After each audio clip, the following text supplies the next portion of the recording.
Hello, Growthbuzz. Today I have another interesting guest to our podcast. Cale. Cale is the president of a B2B transportation organization. Cale has an interesting background, and Cale is all about growth. Yep. And his career is, he joined this as an investor, and then he became the head of the operation and focusing on growth and growth strategy. So today we have a lot to cover. Let's welcome Cale. Cale, welcome to Growth Buzz podcast. Appreciate it. Thanks, Aaron, for having me. It's an honor, and I love talking business. So excited to get into this today with you. Awesome, great. So Cale, what is B2B transportation? B2B transportation is a freight brokerage. If you think about the trucking industry, a lot of companies own their own assets, but we do not own any assets. So we are the broker in the middle between the customer who needs the product shipped and the carrier or the trucking company who is shipping the product for us. So Okay. we're the conduit, making sure the communication, everything's lined out on the pickup to delivery, and tracking that load, from pickup to delivery, and then dealing with anything that may happen in transit, whether it's delays or damage or anything like that. So it's really our role in that process. Sounds simple, but it's logistics and it's hectic, and there's a lot of moving pieces. So in Uber, you don't interact with anyone. You just use the app. You book, they come, then you ride it, and then you just end it. But in your case, you there is a person to answer the phone. If any issues, they troubleshoot. They make sure that your transportation needs are made properly. Exactly. Yep. That's a great way to describe it. Awesome, great, Cale. So let's talk about. So I know that you came back to the organizational leadership position and you took in charge, and it is in a growth phase. I would like to understand a little bit. What was your thoughts before you took this new responsibility? Why you accepted this, and what was your thought before you accepting the leadership role in B2B transportation? Yeah, great question. So, going back, B2B was started in 2004. And like you mentioned, I was an investor, shareholder up until 2019. And I was in trucking from 2003 to 2016. And the group of shareholders that owns B2B transportation, along with myself, had worked together previously up until that time of 2016. And what had happened is I left and went and did some consulting, some leadership development, and B2B was just in a position where we needed new leadership, somebody to come in, and really look at how do we stay relevant and how do we stay up on our technology, because technology is always changing, whether it's your operating system or your security with cyber threats. Just really making sure that the business was going to be here for the long haul. So shareholder group came to me and said, "Hey, we just want you involved." Well, I had the leadership development, the Crestcom training and facilitation. I still have that. So the timing wasn't right the first couple of times, because I had just started that. And then 2019, they approached me again. And that business was in a maturity state where I could, take more of a backseat role in that business and still just oversee it more as a CEO and give guidance there. So 2019, December, I don't remember the exact date, middle of December I started as an employee. And then quickly COVID happened. And we all kind of know how much fun that was. And, what happened there is with COVID is, the volume kind of just grinded to a halt because nobody knew what was going to happen. And, the previous person we had in that role, good salesperson, nice guy, but just wasn't a good fit. And so we made a change there. And then April of 20, I took the helm as, president of B2B transportation, and really just started on the path of updating our technology, whether it's the Microsoft products, our operating system, our security processes, those sorts of things. Because one of the things that we're really combating in the transportation industry and in freight brokerage specifically is fraud. Stolen identities, stolen loads. People are getting crafty out there, and in the internet age, it's easier to do if people don't have good privacy and good settings for security. They just get their information and they pose as them. Got it. When you take, first I wanted to highlight that your board came twice to you, Cale, and that is the reason why they came. Yeah, it was actually 3 times, but who's counting, right? Yeah, 3 times. That is the reason, because they saw something in you, and that is what I was excited when we interacted before this podcast. That the strong background. If someone is getting a request for multiple times, that means they have something great about leadership and execution. Yeah. So as soon as you joined this role, how was your first 90 days? What you did, what was your plan? How did you handle the first 90 days as a president of B2B transportation? First 90 days, luckily we're an agent-based company for the majority. So those are like 1099 or contractors. I've known a lot of those people being in the industry. So it was just reintroducing myself in a different role. We had a lot of employees that were great employees, but then we also had a set that where the previous manager, he was more concentrated on just filling the seats, and not necessarily filling them with the right people. Got it. Understood. And so, reintroduce myself to the people I already knew, and then with the people that maybe I didn't know or were underperforming, was either getting them to see how we were going to move forward as a business. And, get them productive, which a lot of those we did. But there was also some that didn't like that hands-on leadership, where it was like, we need, those producers have to make money for us. Correct. That's what pays the bills. And, some of them weren't. And so we had to have, some difficult conversations, but there was a lot of coaching. It wasn't just like, hey, performer, you're out. It was, hey, how can we help you? What are you doing? Let's sit down and have a weekly discussion on your techniques for selling, for gaining new customers. And there was a lot of that process. And through that, people were either getting better or they opted out. Most of them opted out because if they didn't like that and they saw that they weren't just going to be able to coast, they left. And I always say you manage people up or out. And, I don't say that by being cold, but it's not fair to the people that are here working hard, that are performing, showing up day in and day out, for others to coast. So that's how I look at it is, it's not just the people that aren't producing, but it's everybody that is and pulling that extra weight, and doing more work really because the others aren't. So that is a 80-20 rule always, right? Most of the time, the 20% of the company, people do 80% of the work. And, looks like, that is the area you immediately addressed. And you rightly said, when you look into any startup mentorship, which, I mentor many startup. And one thing what I said is like, always CEO get involved in recruitment. Yeah. Because your customers are equal. Your customers are important. But the first 20 employees are equally important. Yeah. Because they are the one who's going to do what you see as a visionary. Yeah. So that is the advice I have been received from CEOs who run a multi-billion-dollar company. Even now, they are involved in interviewing the leadership position. Multi-billion-dollar CEO. They said, okay, this is a leader I'm going to work with. I'm going to spend some time. I'm going to, get to know him. Likewise. So that is very, very interesting. And what you did, I think that is a very, very smart move. And so once you assemble the team, how do you help them to understand what is the company's goal and what is their role in the company's goal? Have you given any written framework or so? And help us to understand, because that is very important, right? So yeah.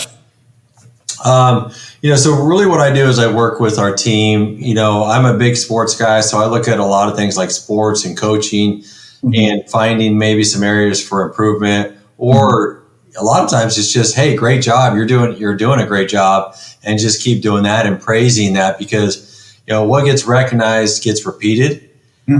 So if they're a good performer, you're just a cheerleader, really. You're just like, hey, I love it.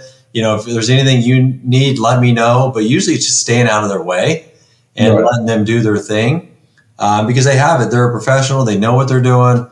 and they take pride in their work is one of the big things about top performers is they're very proudful of what they're doing and the results that they're seeing. If they're newer people, for example, it's just constant coaching and, reinsurance, letting them fail in a manner that doesn't, destroy their confidence. It doesn't destroy, what we're trying to achieve. So it's like failing with safeguards, really, and then, okay. But sometimes I always call it positive pressure. You have to put positive pressure on people to see how they respond. Because without pressure, diamonds are never formed, right? Right. Yep. So we have to figure out how do we put pressure on them in a way that they see and find the value in, and they'll buy into that process. So I think coaching, mentoring, really coming alongside of them more than just a top-down approach like, hey, you're going to do this because I said so and I pay the bills. That's not going to work for most people. For top performers, it's just not going to work. They want you to, kind of get out of their way. And so I always treat everybody as they are going to be a top performer because at someday they're going to be trained and they're going to be on their own. And I want them to have the skills and the confidence to operate on their own. And then, I just get out of their way and support them. Got it. Wow. So what you said is like, the previous point we spoke about people, and I asked about the framework, and you went deep into this second question. You say that, hey, I empower them, I give freedom, and also I let them to fail with the safeguarding. Yep. And also empower them, and also remind them what is the vision and what they have to do. So this is the 5-step you clearly articulated. Cale, I think that is wonderful. Awesome. So next, I want to talk about you used digital, right? Digital technologies. You have backbone of your platform, right? Do you have a digital background technology? How did you? This is a digital platform. I know it is a B2B, but still, we're talking about Uber, right? Uber is all digital driven, right? So tell me about your digital background. Tell me about some of the technologies you're using, and share your experience on this. Yeah. So if you look at the aging, the demographics of our industry, I'm 46 years old. A lot of the folks that are successful in this business are my age or older. And that's great. They have a good career, and we have a lot of those folks on our team. But if we want to continue to grow and be relevant into the next generation, we have to adapt to where they are today. So I always talk about meeting people where they're at. So that's online, that's digital. Right now I have Instagram. I'm going live on Instagram as well. So really, and one of the things that I look at is, I owe some of this to my kids. They're 17 and 19, and they see something. Oh, where'd you see that? Oh, TikTok. It's just TikTok all the time. And they're not necessarily posting a lot on there, but that's where they're buying stuff. That's where they're seeing the stuff. And it just, when we started back in this business back when I had started in charge in 1920, it was like, we were using Indeed and LinkedIn, maybe some local places to advertise and find some people, but we just saw diminishing returns on that without investing in, really putting ourselves out there and sharing people with who we are, and more of reversing that where we are constantly recruiting through our messaging. Like, hey, this is who we are. This is who we want to be, and really paint a picture so that when people reach out, they know us, they like us, and they trust us before we've ever had a conversation. Got it. So we're looking at YouTube. We're really building that. LinkedIn Live, we're doing that at least 3 times a week, as well as YouTube. And really just trying to put enough information out there so that people get to know who we are. And again, they know us, they like us, and they trust us. And one of the things I'm really excited about right now with that is that YouTube series that we're doing called Baby Broker to Boss Broker. We have 3 brand new people. They just started last Monday, the 30th of September, and no transportation experience. And we're training them from the ground up. And that's what we're documenting on that YouTube series. And we're getting a lot of great feedback. And I'll tell you, it's already paying dividends because we went live the first time last week. And then Monday, we run ads on LinkedIn for agents. We had 17 applications over the week, and we normally have 2 to 5. Wow. We had another 5 overnight. Now they're not all going to be qualified, but what we're doing with those people is we're cultivating those as well, because they're reaching out because of the new series, and we're going to create some products for those folks to stay engaged. And then at some point, they may be, an agent for us as well. Wow. So, Cale, I'm going to decode what you just said. Yeah, that was a lot. please allow me. So one thing what I learned, or how I see what Cale answer is like, you need to be adaptable. Number one. Yeah. Number two, be where your customers are, be where your employees and associates are. Mm-hmm. And fourth point is, they should know about you before you reach them. Yeah. Nowadays, you don't need a millions of marketing budget to do that. No. Because the social digital platform, you don't need a millions of dollars. All you need is the confidence and also the clarity on what you do, and just speak naturally, and your word of mouth will spread, and people know about you before you reach them.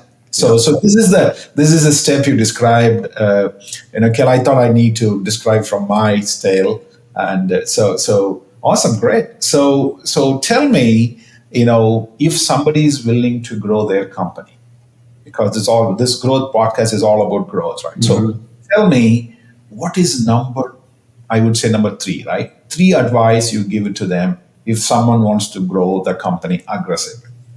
Free advice, you said? Yes, sir. 3.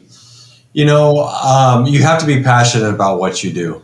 Mm. And, I say that because if you're passionate about what you do, it doesn't feel like work, and people are attracted to that. And you have enthusiasm, you care, you're finding things in your organization or how to connect with them or give them ways to find success that they never even thought of. And that only comes when you have a deep level of passion. And, you think about it like, if I'm working out or I'm running, a lot of times I'm thinking about how to be better at work. Mm-hmm. And, how do I help the people on my team? We had a new guy that started last week as well, lots of experience, but I know a lot about his customers. And I said, hey, have you asked him about, we ship a lot of different modes. I said, he's shipping flatbed. I go, did you ask him about dry van? Mm-hmm. I said, because they have a lot of freight that they ship dry van that I know in your previous role you didn't want because you didn't have that. I said, but they kind of struggle with that. Mm-hmm. Next day he calls and he gets a couple loads, and then he gets a couple loads. And so just always thinking about how the business works, what are the pain points of our customers, but also the people on our team and how to find success for them.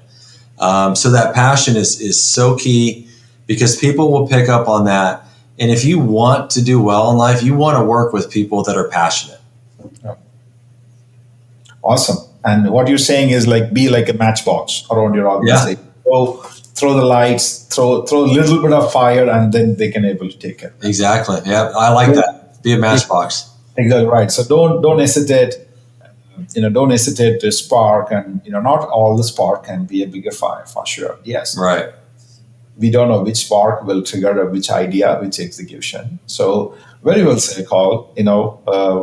So we are in the last segment of our podcast. So what is your